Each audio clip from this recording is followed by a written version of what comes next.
I'm Sam Markell. I'm the broadleaf crop pathologist, extension pathologist. And like Hans mentioned, Michael and I are going to be splitting some time. So I'll probably talk for the first 10 minutes on a couple things. And then Michael will talk for maybe 20 on some kind of exciting white mold updates. So I'm going to cover a little bit about rust and soybean cyst nematode in the next 10 minutes or so.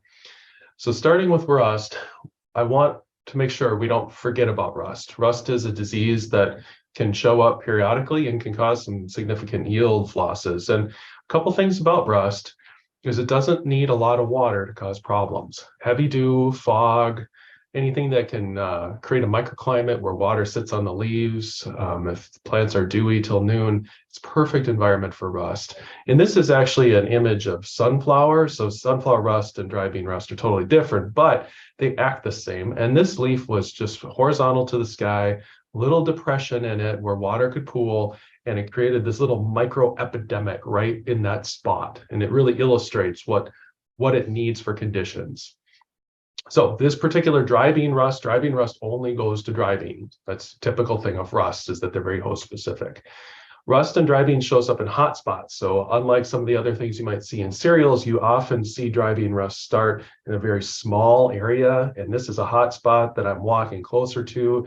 And I have to really stand over it until I can really see what's going on. And when you see rust, you've got these cinnamon brown pustules, bright yellow halos sometimes. It's hard to mistake. Rust is pretty unique. Okay, at the end of the season, rust can really dry down and decimate a field. This is a picture I took several years ago in the Devil's Lake area. And this is not just normal maturity. This is rust causing some major issues. And you can see a close-up of a pod. It's just drying everything out. The leaves are dropping. It can cause problems. So keep your eyes open for rust. Crop rotation is helpful. It's not a silver bullet because rust can overwinter and it can blow around. Genetic resistance is excellent, and I know Juan Osorno and many other breeders are working on that, but rust has different races. So resistance is very good when it works, but I don't know that there's a lot of varieties out there that are resistant to the races we have now. And just a couple quick comments on fungicide. So rust is one of those things where timing is related to scouting. So if you are out in a field looking for rust, you don't really want to spray it unless you find it, because it doesn't show up every year. Now, typically, after a big rain event in July, you're more likely to see it. Go out and take a scout, take a look in the fields. If you find it, then spray it at that point. There are a lot of chemistries that are effective, and we do trials every year. So this is just an example of a trial we did in 2022. We're looking at rust severity in this graph. So the bigger the bar, the more disease. So the non-treated control, which is NTC, that's the top, it was about 13%. And that's pretty good rust severity. Kind of showed up a little late, didn't do much to yield, but you can see that there's a myriad of products that work really well. And they're not all modern. Onset is just generic tebuconazole, for example. So there's a lot of options out here. It's just important to scout for rust because we've got tools to help manage it.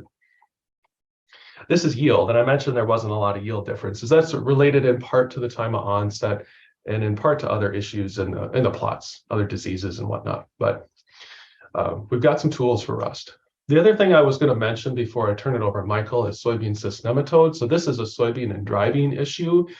It's a parasitic worm. So in this image here, this is on a soybean plant. You can see a healthy pink nodule, kind of that big thing on the lateral root, and all these little cream-colored, lemon-shaped cysts. So it's a parasitic worm.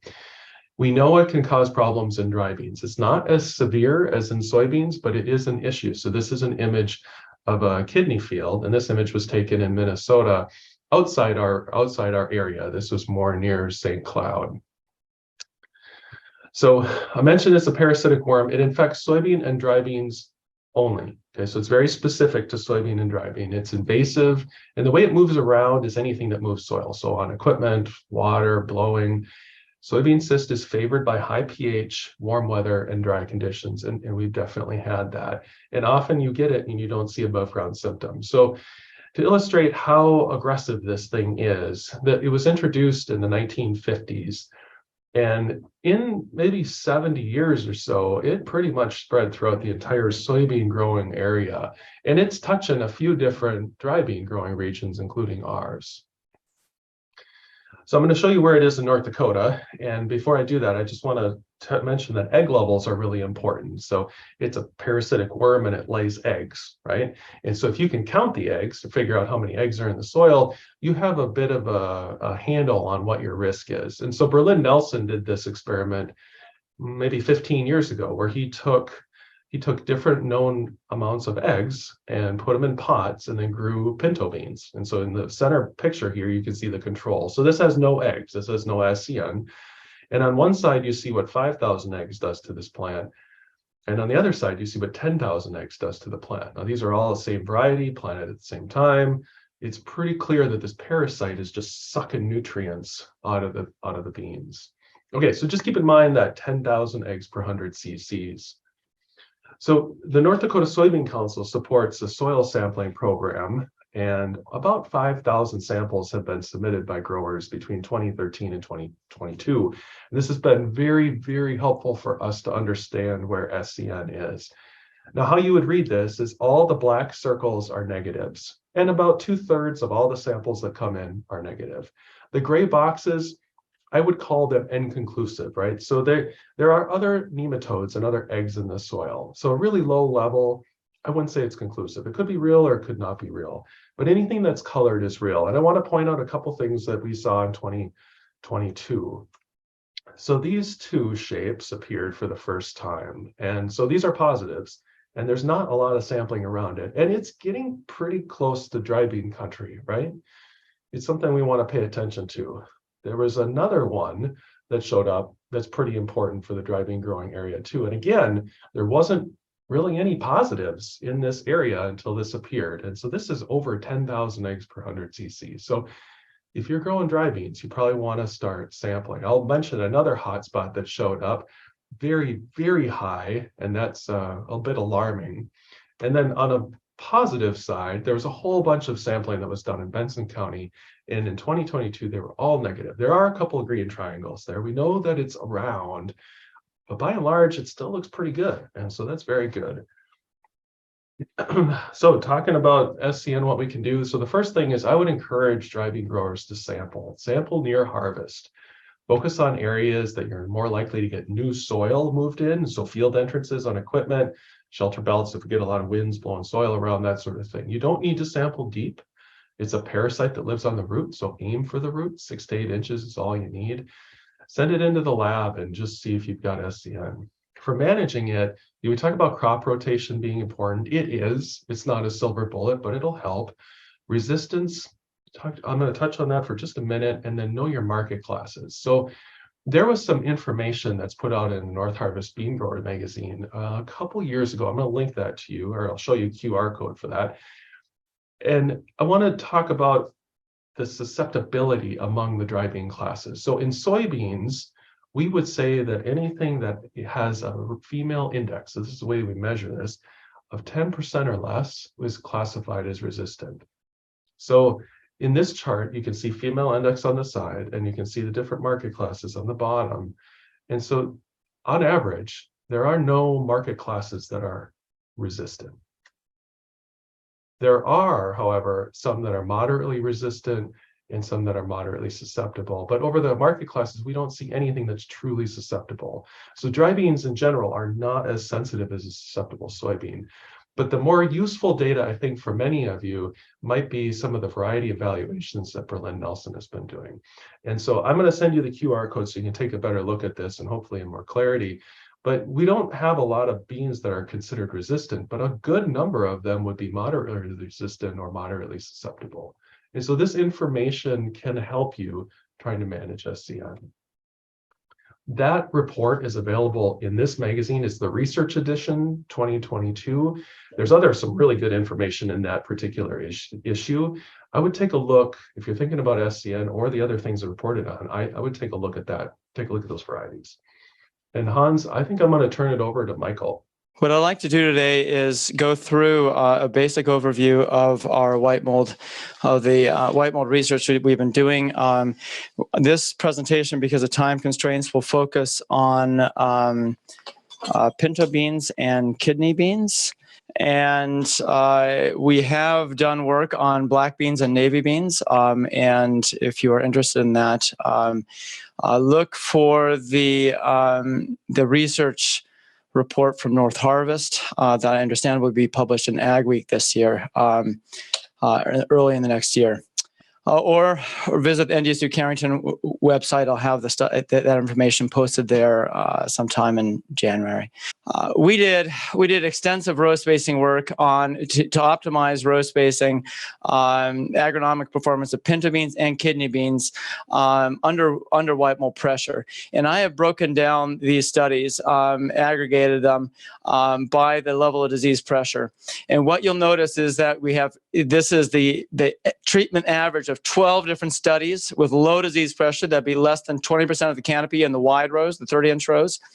8 studies in that intermediate disease pressure. That's 20 to 40% of the canopy diseased in the 30-inch rows again. And then 7 studies in the high disease pressure. What you'll notice here is that at least under low disease pressure and the intermediate disease pressure, you do get less white mold in the 30-inch rows like everyone expects.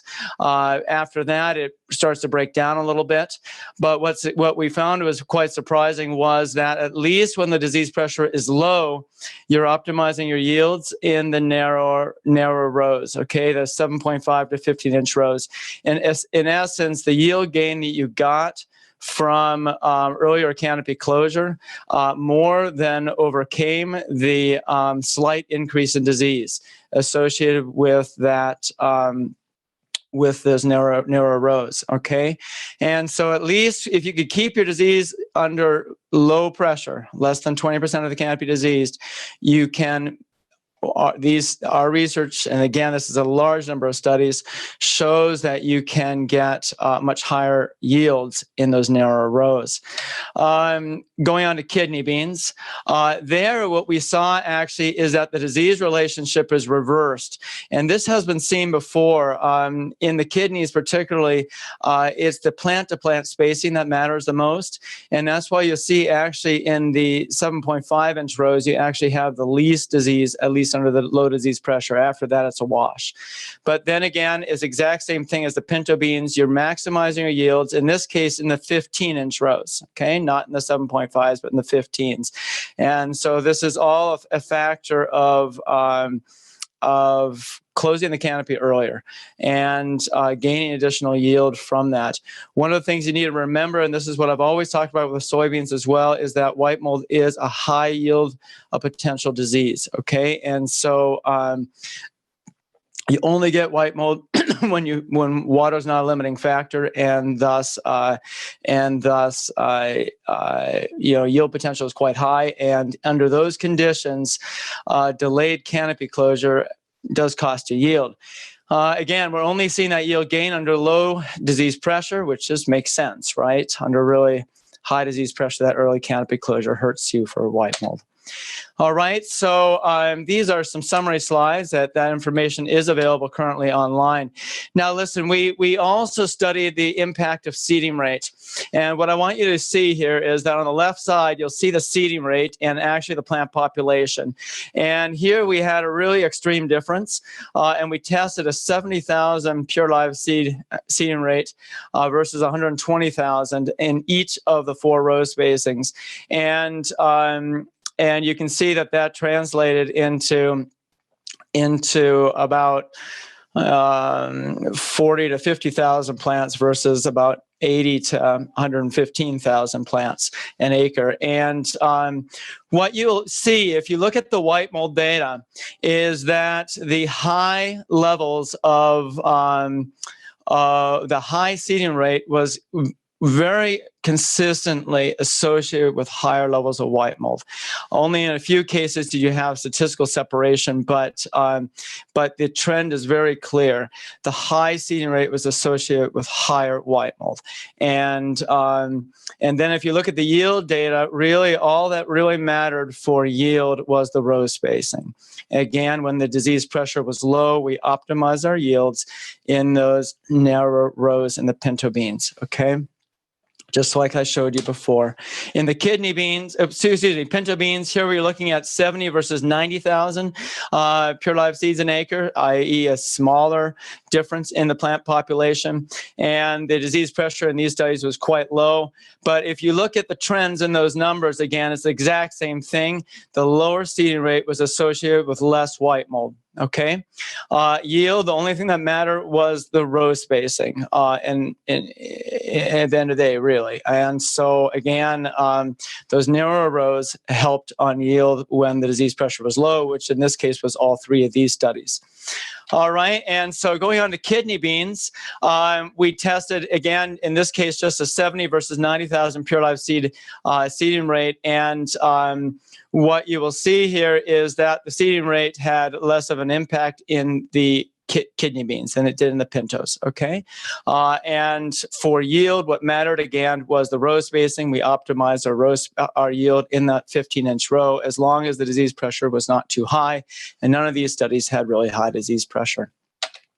So as a take-home here, if you what the take-home is from these studies is really that seeding rate is a pretty good tool for reducing your white mold pressure, okay? And so if you're worried about white mold in the field, you're better off going with that 70,000 viable seeds an acre than, say, a 90 or 100,000 viable seeds an acre, okay? And row spacing, of course, is something that's maybe a riskier bet, but if you are pretty confident you can keep your white mold pressure low, less than 20% of the canopy, you're better off on yield being in those narrow rows with the 15-inch rows, in this case, optimizing on the pintos and kidneys. All right, so that was our row spacing and seeding rate work. We have been doing extensive work on fungicide application timing. And what I have learned in the process here is that really we need to move away from thinking about the percent of plants with an open blossom and to start thinking about the percent of plants with initial pin pods. And so when I say initial pin pod, when the blossom senesces, you get initially this, you'll find this initial pod on there, and it's the shape of a pin. It's very, very thin. And in this case, what I'm counting is the percent of plants with these initial pin pods at least a half a centimeter or a fifth of an inch long, okay? And so pinto beans, when the canopy was closed, when we had 10 to 20% of plants with those initial pin pods, what you can see is that we needed to apply the fungicide at that growth stage. Okay, and this is research. These are 3 field trials in this case that had this characteristic where the canopy was already 95% closed or more when we hit 10 to 20% of the plants with those initial pin pods. And the reason why pin pods matters is because oftentimes, we plant the dry beans relatively shallow, and so what happens is that if we have really good soil moisture, all the dry beans come up at once. And so you'll hit 10 to 20% of plants with pin pods when you have, 60, 70% of plants with an open blossom, okay? In other cases, there's more irregular soil moisture and the germination's a little more staggered. And you can hit this 10 to 20% of plants with pin pods when you only have 30 or 40% of plants with blossoms. And so, any rate, again, pin pods are what matters. If that canopy is already 95% closed or more, when you hit this 10 to 20% of plants with pin pods, that's when you should be pulling the trigger with in pinto beans if conditions favor white mold. If, of course, it's dry and hot, you can wait. All right, and so what about if that canopy is still open at that growth stage? Well, in that case, you can delay your application by a couple days. Okay, and to 50 to 80% of plants with those initial pin pods. And this is only a 2 or 3 day gap, but delaying your application in this case pays. because the dry beans put on a lot of new growth in those 2 to 3 days. And by delaying your application by those 2 to 3 days, you're going to protect that new growth. And with that canopy open, those few dead blossoms out there don't have much of a chance to develop disease, okay? And so again, if the canopy is open at that 10 to 20% pin pod stage, our results indicate that you can wait a couple days if conditions favor white mold, okay? And what we did in these studies is we'd spray at that initial timing, and then we'd irrigate really hard. And then we'd go in 2 to 3 days later at that next growth stage. And then after that, we'd irrigate really hard. So, I mean, we made this a worst case scenario. Okay, and kidney beans, here we are with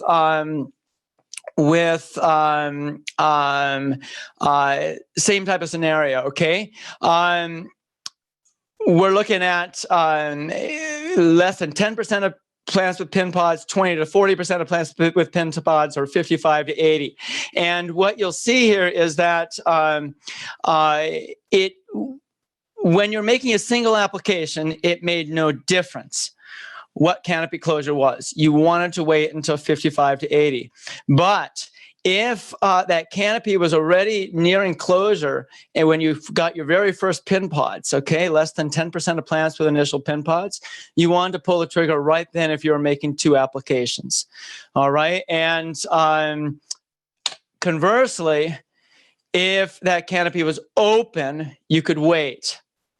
All right, and again, it's the same story here, where if the canopy is open and you don't have a lot of dead blossoms out there, those few dead blossoms out there are much less likely to lead to infections if the canopy is open, okay? But at a certain point, you have so many dead blossoms that it doesn't matter if the canopy is still open. You better pull the trigger if conditions favor white mold. And so what our results suggest is that trigger points about that 55 to 80% of plants with pin pods. And we did some testing beyond that. And yeah, that's about the stage where you want to where you want to pull the trigger.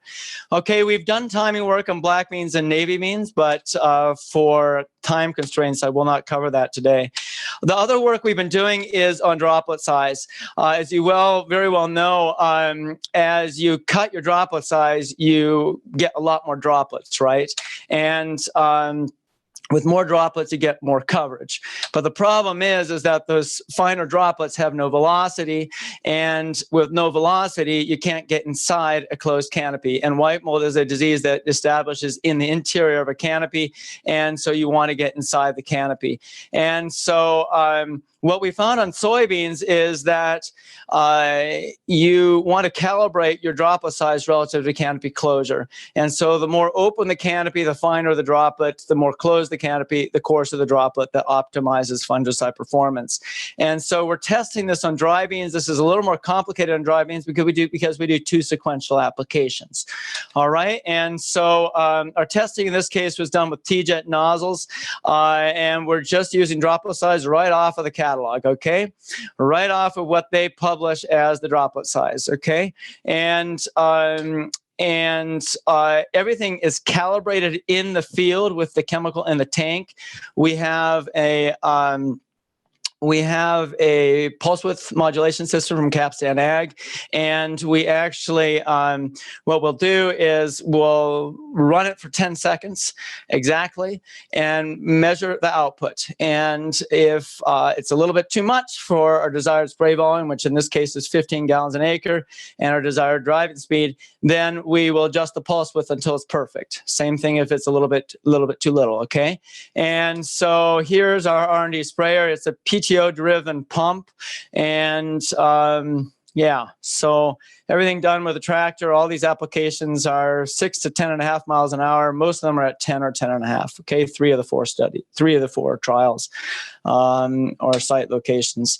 So in kidney beans, what have we learned so far? In 8 of our studies that we have done thus far, and this is in light red and dark red kidneys, Pink Panther, light red, and then Dynasty and Red Hawk, dark reds. Okay, in 8 of those 9 studies that we've done so far, the canopy closure at the first application was 80 to 95%, i.e. coming close to closure, but not yet closed. Okay, and the second application was 88 to 99%, which means a little bit closer to closure or even closed. All right, and across these 8 studies, we optimize fungicide performance by spraying with medium droplets first and coarse droplets second.